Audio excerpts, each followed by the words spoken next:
My name's Gary Napper. I'm the lead designer on Alien Isolation.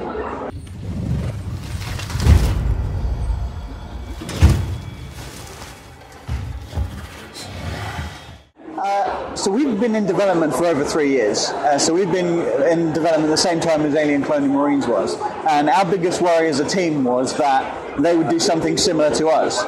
So when they released, and it was all about shooting, and there wasn't any kind of survival stuff or horror stuff, we were like, that's brilliant. Our game focuses on a single alien. The idea of just one alien being terrifying, and each time you see it, you just, you have to back away. You don't have any big weapons or like machine guns or anything to kill it, so you just have to scavenge what you can from the environment to try and survive. So we've really just tried to make one alien absolutely terrifying again.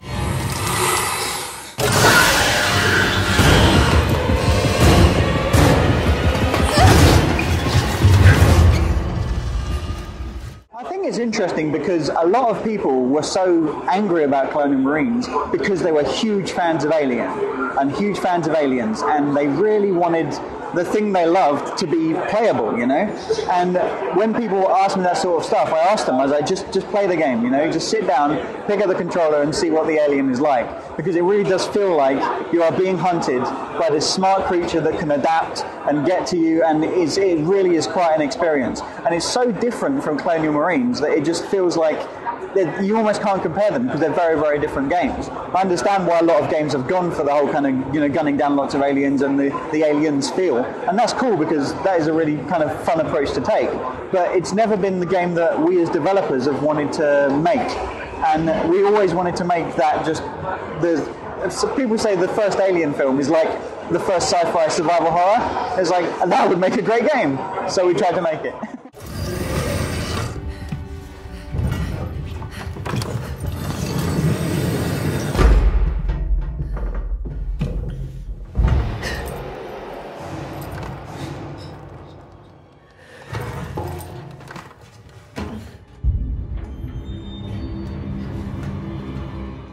The game is actually set 15 years after the events of the Nostromo, so after the first film. It centres around a character called Amanda Ripley, who's the daughter of Ellen Ripley. And the whole story is she's been looking for her mother. She's found information about a black box flight recorder that has been recovered on this station called Sevastopol. So she makes arrangements to travel there with Weyland-Yutani. She gets there and then she finds herself in a very similar situation to her mother from the first film, where it's just her, unforgiving environment and a single alien.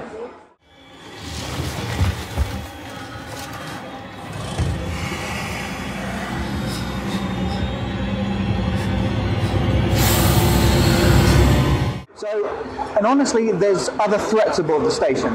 So although the game is focused around a single alien, there are also androids on board, and there's also humans. Now, whenever I tell people this, they're like, oh great, so there's loads of shooting and stuff, but not at all. Those parts of gameplay are just like when you're with the alien. So you evade them, you sneak around them, a lot of them are threats, but you don't necessarily want to engage with them. You haven't got, hundreds of rounds to expend. When you find a pistol, there's only a couple of rounds in it. So when you're approaching humans, you kind of just want to avoid them, because if they fire a gun or make a noise, that brings down the alien. So generally when you're moving through the environment, you're worried about all the different types of threats. So the game, in its core, is a kind of stealth survival game.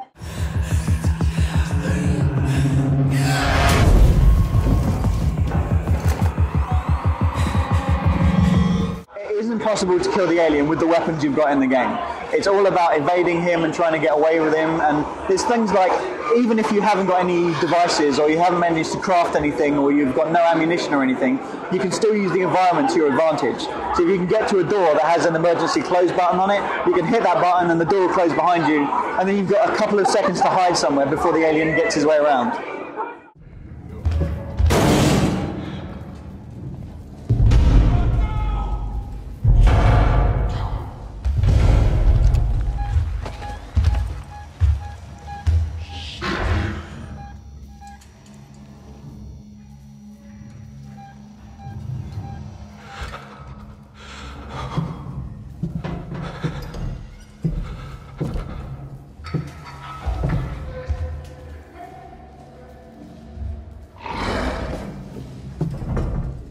The game is completely single player only. I mean, the clue's in the title is isolation.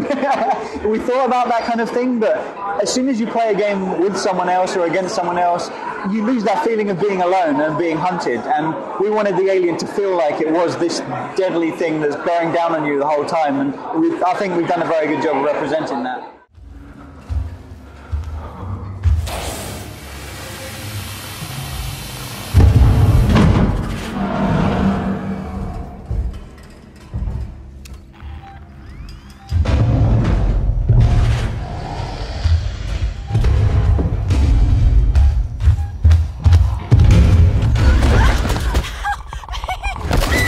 It's a tricky one to answer because there's such variation in playtimes because the AI is systematic.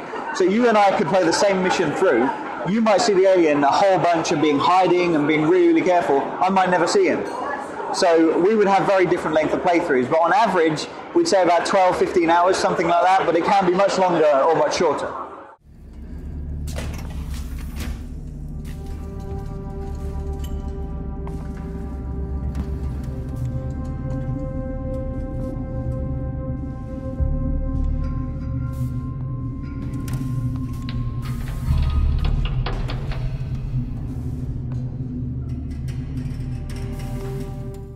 Well, it's actually a space station because we knew the Nostromo was a very, very small location, and we needed to make a game that was going to last and sustain, and also have varying environments.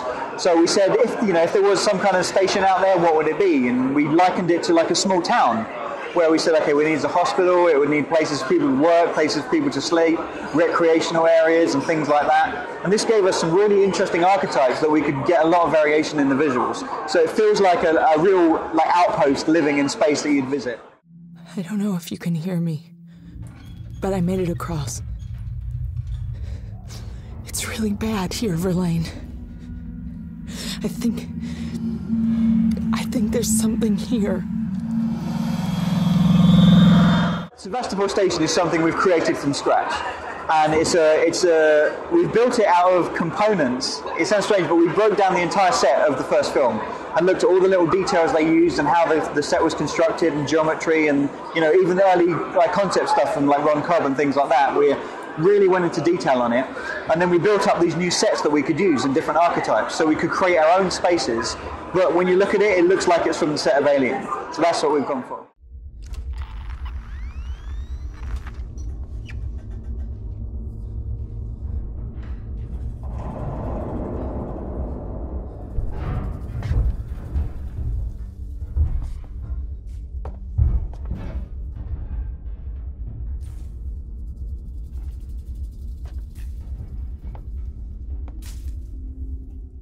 We've composed our own original score for this game, but we have also used large components from the original soundtrack. We re-recorded it with an orchestra in London, and a fun fact is a couple of people in the orchestra were also present for the recording of the original Alien film soundtrack. So there's a little connection there we were happy with. But yeah, we needed a wide variety of sound and also a lot of music to last through the game, but there's definitely moments where you turn down the corridor and you hear the original strings rise up, and it's very, very cool.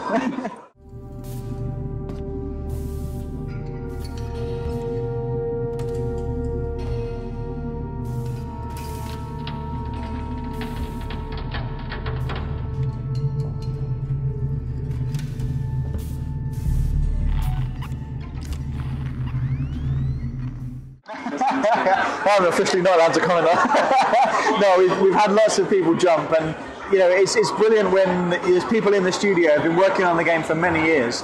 They're sat with their headphones on playing, and then suddenly they jump and they let out a shout, and everyone in the office turns and goes, "Hey, got you!" So yeah, it still makes us jump as developers.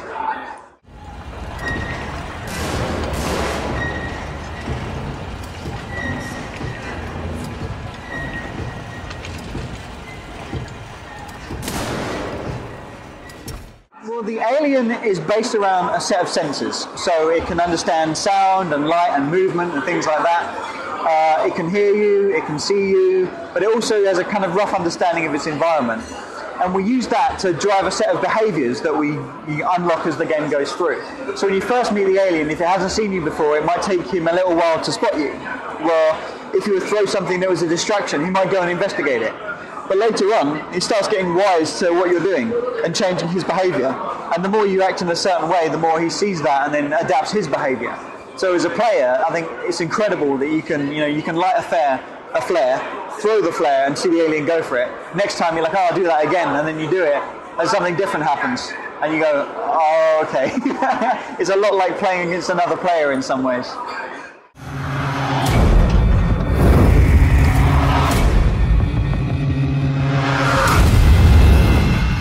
We checkpoint at the beginning of each of our missions. These are our big story points in the game, but we have a manual save point. And to go with the theme of the kind of lo-fi 70s technology, it's a similar kind of card that they use in the film to open up the access to Mother. So you get your card, you punch it into the machine, and it takes a few seconds to save. So as a player, you see one, you go, oh, you run up to it and you put it in, you go, come on, come on, come on. It adds a lot of tension to the game. It's very good fun.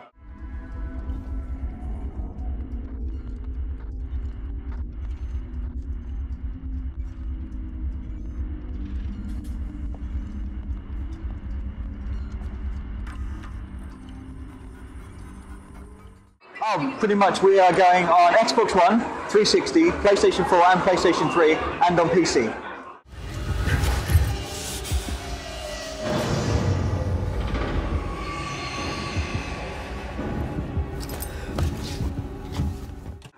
I don't think there's much between the Xbox and the Xbox One and PlayStation 4 versions. They're very, very similar in the way they handle and the way they look. I think it's when people ask me what console should you buy, I always say go where your friends are, because you can play games with that. In this case, I think I'd go with the controller you prefer or the type of system you like working with, because we've made the best of each of the platforms in things like Kinect or even the light on the PlayStation 4 pad, the speakers and things like that. So each one does have an advantage. So I'd say look into it and see which one appeals to you best.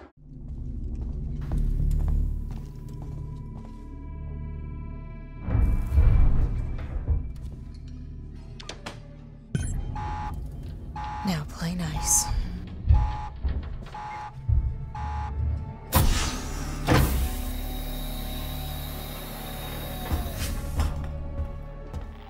The game is released from the 7th of October this year, yeah.